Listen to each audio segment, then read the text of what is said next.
Okay, so I just took this drain out. The previous tenant said that it was leaking, and basically what they put around the drain fails. It's this gray putty. It's called plumber's putty, but I think it should be like plumber's job. What do you say? How do you say that? Not job. Job security. There it is. Plumber's job security putty. So this stuff, it just fails. It just turns into powder, and then it touches. Then the water gets to the metal and it gets rusty. So what I'm going to do is I'm going to clean this all off, and then you could use sandpaper to make a smooth surface, and then I'll use acetone to clean it completely.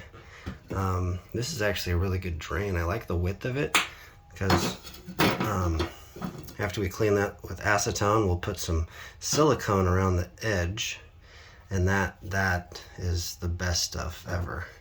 So you just put some silicone around this, a nice bead that when you push it down, it kind of squirts out the sides, and then you just wipe the excess off.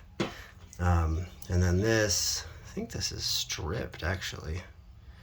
They put the nut on wrong. Anyway, it's a bit, the threads look like they're pushed down. But anyways, this is the nut that goes down there. I'm going to clean these parts off. I'm going to see how well that goes on. And then we'll check it out after I clean it. After I clean all this, we'll see how the next step looks. Actually, I got ahead of myself. Before I put that in, I have to, since I cleaned everything, I cleaned the face and all the edges.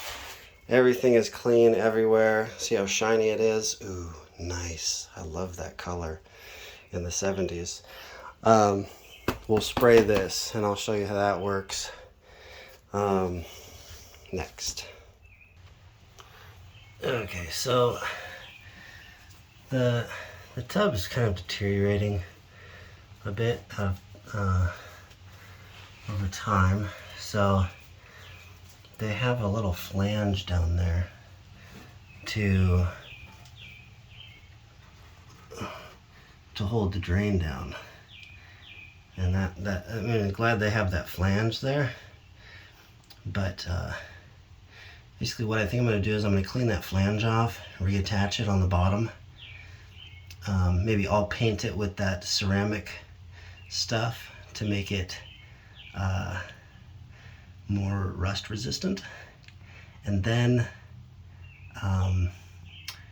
after I paint it, I'll silicone it to the bottom just to hold it temporarily. And then after that, I'll put some putty. I have some putty. Where's that putty? Okay, it's this stuff. This is water weld. I put it here, and I put it here because there was some deterioration of the rust. Basically, rust had eaten away at the metal, same as it did here. So I'll just build it up here, around here, and I can build it up, and it's as strong as metal after it dries. And then I can sand it down or drill it down, ground it down, but very delicately. It does hold, and it is strong once it's, because JB Weld, anybody knows that what JB Weld does is it just turns into almost metal. So anyway, that's the plan. We'll see how it works.